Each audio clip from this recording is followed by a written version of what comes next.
स्वागत है दोस्तों एक बार फिर से आपका आपके अपने चैनल ज्योतिषी उपाय में। एक बार फिर से मैं आपके मध्य उपस्थित हूँ एक नए वीडियो के साथ। आज के इस वीडियो में आपको दिवाली पुष्य नक्षत्र से संबंधित जानकारी दी जाएगी। दिवाली पुष्य नक्षत्र वैसे भी अपने आप में बहुत ही महत्वपूर्ण होता है। सामान्यतः लोग अपने घरों में खरीदी करते हैं, घरों के लिए कोई ना कोई वस्तु खरीदते हैं। और सबसे बड़ी बात यह है कि इस बार जो दिवाली पुष्य नक्षत्र का कुछ हिस्सा है वो रविवार के दिन भी आ रहा है, यानी कि रवि पुष्य नक्षत्र। और सामान्यतः रवि पुष्य नक्षत्र को हम सबसे शक्तिशाली और सबसे शुभ पुष्य नक्षत्रों में उसकी गिनती करते हैं।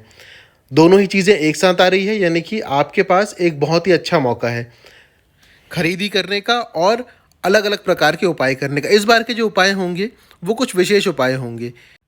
सबसे पहले हम जान लेते हैं कि पुष्य नक्षत्र कब प्रारंभ हो रहा है और कब समाप्त होने वाला है।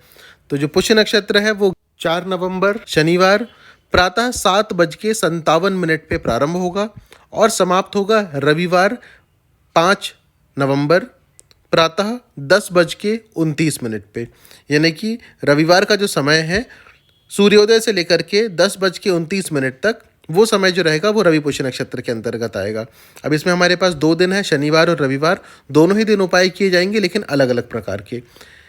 इस वीडियो को ध्यान से अंत तक सुनिएगा, जिससे कि उपाय का कोई भी हिस्सा आपसे छूट ना जाए और आप उपाय को सही तरीके से सही ढंग से कर सके, क्योंकि उपाय बहुत विशेष है, क्योंकि तिथि भी बहुत विशेष है। इसीलिए सबसे पहला उपाय आपको करना है शनिवार के दिन। शनिवार को उपाय करने का जो समय रहेगा वो रहेगा रात को 10:21 से 11:50 के बीच में। ये शनिवार के दिन का उपाय है। उपाय के लिए आपको चमेली के तेल की आवश्यकता पड़ेगी, थोड़ा सा सरसों का तेल वो भी आपको लगेगा, हनुमान जी को चढ़ाए जाने वाला सिंदूर जो है उसकी आवश्यकता पड़ेगी आपको, और एक दीपक यानी कि दिया जो मिट्टी का होता है छोटा सा, उसकी ज़रूरत पड़ेगी। ये जो पहला उपाय हम शनिवार को करने जा रहे हैं ये हमारे और हमारे परिवार की सुरक्षा के लिए है। सामान्यतः हम कहीं आते जाते हैं, किसी की बुरी नज़र लगती है या कभी कोई नकारात्मक ऊर्जा हमारे साथ हमारे घर तक चली आती है, तो ऐसी चीज़ों से अपने आप को बचाना ये भी आवश्यक हो जाता है। हम जो हमेशा उपाय करते हैं उसमें हम कुछ ना कुछ मांगते हैं या कुछ ना कुछ अपने घर में लाने के लिए, चाहे वो धन संबंधी हो या हमारी कोई इच्छा पूर्ति का उपाय हो। ये उपाय दिवाली के समय है, इसलिए बहुत विशेष है और तिथि भी ऐसी पड़ रही है, इसलिए आपको बताया जा रहा है इसके बारे में कि आप अपनी और अपने परिवार की सुरक्षा करने का प्रयास किस तरीके से कर सकते हैं। सबसे पहले आपको जो बताया हुआ समय है उस समय आपको अपने अपने पूजा स्थान में आकर के बैठना है और दीपक प्रज्वलित करना है, और दिए का जो मुख होगा वो उत्तर दिशा की ओर होगा। आप भी आसन लेकर के बैठ जाइए। दिए यानी कि चमेली की तेल का जो दिया है वो आपको प्रज्वलित करना है, और जो सरसों का तेल है, जो राई का तेल है, उसे आप वहीं पूजा स्थान में छोटे से कटोरे में रख दें। और एक छोटे से कटोरे में हनुमान जी को चढ़ाए जाने वाला सिंदूर वो भी अपने पूजा स्थान में आप रख दें, हनुमान जी या फिर बजरंग बली के सामने। चमेली के तेल का दिया प्रज्वलित कर दीजिए और वहीं बैठ करके सबसे पहले प्रभु श्री राम का जो मंत्र आपके स्क्रीन पे अभी दिखाया जा रहा है उसका 108 बार पाठ करिए या 108 बार जाप करिए। जब हो जाए जाप 108 बार, यानी कि एक माला का जाप करना है। जब जाप हो जाए तो उसके बाद वहीं बैठ करके आप राम रक्षा स्तोत्र का एक बार पाठ करिए। जब राम रक्षा स्तोत्र का पाठ हो जाए तो उसके बाद जो सरसों का तेल और जो हनुमान जी का सिंदूर जो रखा हुआ है पूजा स्थान में, उन दोनों को मिला लीजिए।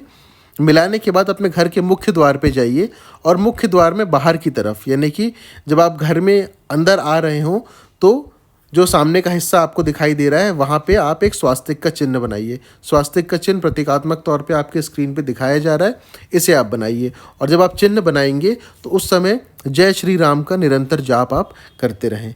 जाप करने के बाद अपने पूजा स्थान में आइए। आने के बाद बजरंग बली आपके घर आपके परिवार की सुरक्षा और रक्षा करने के लिए कही। जिस प्रकार से हम कवच बनाते हैं उसी प्रकार से आप बजरंग बली से आपके घर की रक्षा करने के लिए प्रार्थना करें।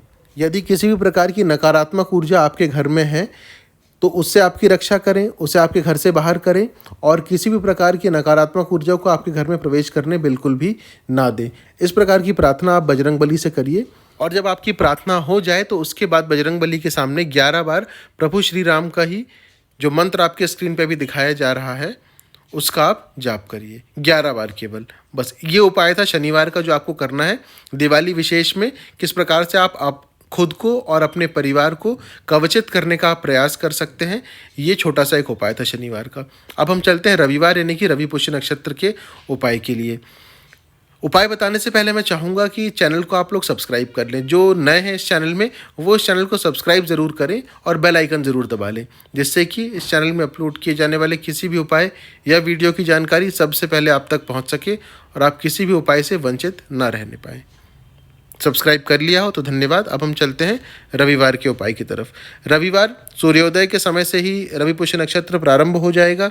रवि पुष्य नक्षत्र के साथ साथ सर्वार्थ सिद्धि योग भी है, इसलिए बहुत ही अच्छा मुहूर्त है खरीदी करने के लिए भी और उपाय करने के लिए भी। हालांकि खरीदी कैसे और कब करना है इसकी जानकारी आपको आगे दी जाएगी, अभी आपको उपाय की जानकारी दे देते हैं पहले।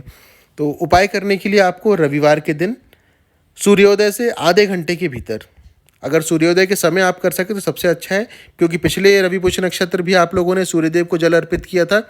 इस बार थोड़ा सा फर्क रहेगा उसमें, तो सूर्योदय के समय ही आप सूर्यदेव को जल अर्पित करें, सबसे अच्छा रहेगा। जल में आपको लाल चंदन और एक गुड़हल का फूल या लाल फूल जो आपने पिछली बार डाला था, केवल इन दो चीज़ों को ही इस बार डालना है। और सूर्यदेव का जो मंत्र आपके स्क्रीन पे दिखाया जा रहा है और जिस तरीके से आपके स्क्रीन पे दिखाया जा रहा है कि दोनों हाथों को कंधे के ऊपर ले जा करके वहाँ से जल आपको छोड़ना है और उस जल की धारा के अंदर से सूर्यदेव की किरणें जो है वो आपके शरीर तक पहुँचे। इस प्रकार से आपको सूर्यदेव को जल अर्पित करना है और उसी बात का ध्यान रखना है जो पिछली वीडियो में भी कहा गया था कि जल आपके चरणों को स्पर्श ना करे, किसी गमले में ही जल को गिराएं या मिट्टी में गिराएं जहाँ से कि वो जल वहीं से वहीं सूख जाए या फिर पृथ्वी में चला जाए और वो आपके पैरों में ना लगे। ये आपको करना है और जो मंत्र आपके स्क्रीन में दिखाया जा रहा है वो निरंतर आपको जाप करना है जब तक कि आपके लोटे से पतली जल की धार आप गिरा रहे हैं, सूर्यदेव को अर्पित कर रहे हैं। सूर्योदय के समय करें इस उपाय को, सर्वाधिक लाभ आपको मिलेगा। चाहे तो रोज़ भी आप ये चीज़ कर सकते हैं, नहीं तो कम से कम रविवार को तो आप ये उपाय कर ही सकते हैं। हर एक रविवार, प्रत्येक रविवार आप कर सकते हैं। जिनके पास लाल चंदन नहीं है, लाल फूल नहीं है, चिंतित ना हो, शक्कर के 2 दाने डाल लीजिए जल में और साथ में सादा जल सूर्यदेव को अर्पित करिए, कोई परेशानी की बात नहीं है। इसके बाद हम चलते हैं रवि पुष्य नक्षत्र में लक्ष्मी जी से संबंधित उपाय जो आपको करना है। उस उपाय को करने का समय होगा प्रातः 9:30 बजे से लेकर के 10:29 के भीतर, क्योंकि 10:29 पे पुष्य नक्षत्र या यूं कह लें कि रवि पुष्य नक्षत्र समाप्त हो जाएगा। इसलिए 9:30 से 10:29 के बीच में आपको ये उपाय करना है। अपने घर के पूजा स्थान में आप आइए, घी का एक दीपक प्रज्वलित करिए, अगर गाय का घी है तो बहुत अच्छा। आसन ले लीजिए, आसन लेकर के बैठ जाइए और भगवान विष्णु का जो मंत्र आपके स्क्रीन पे भी दिखाया जा रहा है उसे आप केवल 11 बार उसका आप जाप कर लीजिए।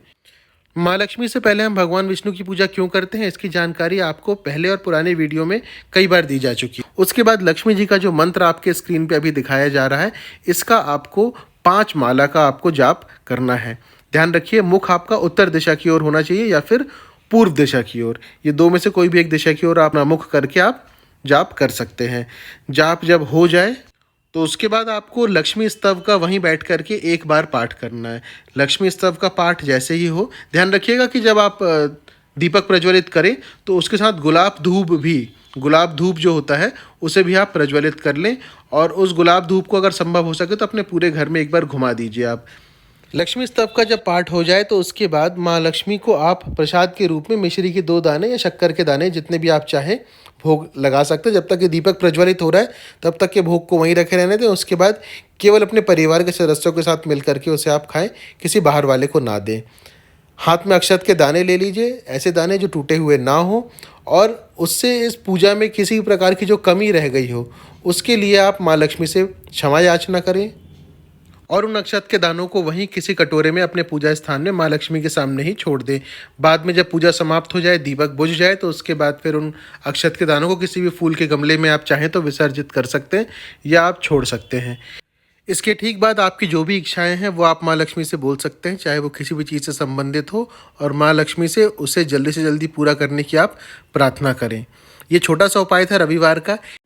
अब आपको बता देते हैं कि रवि पुष्य नक्षत्र में और शनिवार के दिन आपको खरीदी कब कब करना है, उसका अति शुभ मुहूर्त क्या है। वैसे तो आप पुष्य नक्षत्र में कभी भी खरीदी कर सकते हैं, लेकिन किन चीज़ों की खरीदी करना है और किस से आपको बचना है इसकी जानकारी आपको दे देते हैं। एक जानकारी और थी, इस वीडियो के बाद एक वीडियो और अपलोड किया गया है जिसमें कि आपको दिवाली से संबंधित लक्ष्मी साधना की जानकारी दी गई है, किस प्रकार से आपको वो साधना करना है, कौन से दिन से प्रारंभ करना है, कब से कब तक करना है, कैसे क्या क्या करना है, सब कुछ उसमें बताया गया है, जिसका डिस्क्रिप्शन बॉक्स में लिंक भी दिया हुआ है। और जिन लोगों ने चैनल को सब्सक्राइब किया हुआ है, बेल आइकन दबाया है, उन्हें वीडियो अपलोड होते साथ ही उसकी जानकारी अब तक पहुंच गई होगी। आप चाहें तो उस वीडियो को देखकर भी लाभान्वित हो सकते हैं। अब हम चलते हैं खरीदी का समय और तिथि। शनिवार के दिन आपको जो खरीदी करना है पुष्य नक्षत्र में, वो वैसे तो दिन भर कर सकते हैं, लेकिन उसमें भी अतिशुभ मुहूर्त जो है वो रहेगा दोपहर 2:42 से शाम को 4:06 के बीच का। और दूसरा जो रहेगा वो होगा 8:42 से रात को 11:50 के बीच का। और रविवार के दिन का जो समय रहेगा वो रहेगा प्रातः 9:30 बजे से लेकर के 10:29 के बीच का। ये वो समय है जो अति शुभ मुहूर्त है, इस बीच में आप खरीदी कर सकते हैं। ऑनलाइन अगर भी आप कुछ खरीदना चाह रहे हो तो इस समय चाहे तो आप उसकी पेमेंट करके उसको बुक कर सकते हैं। या फिर इसके बाद जो महत्वपूर्ण चीज़ है वो ये है कि पुष्य नक्षत्र में या रवि पुष्य में विशेष तौर पे हम लोग कुछ चीज़ें नहीं खरीदते हैं, जिसमें कि नुकीली चीज़ या किसी प्रकार की धारदार चीज़। इसके अलावा पुष्य नक्षत्र का कुछ हिस्सा शनिवार को भी पड़ रहा है, तो मतलब शनि से संबंधित चीज़ों को भी ना खरीदें आप शनिवार के दिन, तो बेहतर होगा, जैसे कि लोहे से संबंधित सामान, तेल हो गया।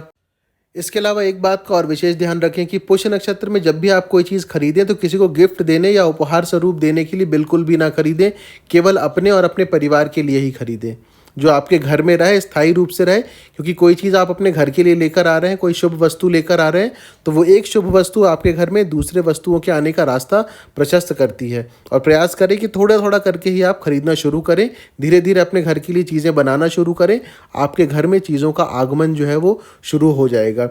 इसीलिए कहा जाता है कि किसी विशेष या शुभ मुहूर्त में अगर हम कोई छोटा सा भी शुभ कार्य करते हैं तो वो धीरे धीरे कई गुना बढ़ करके उसका फल हमको प्राप्त होता है।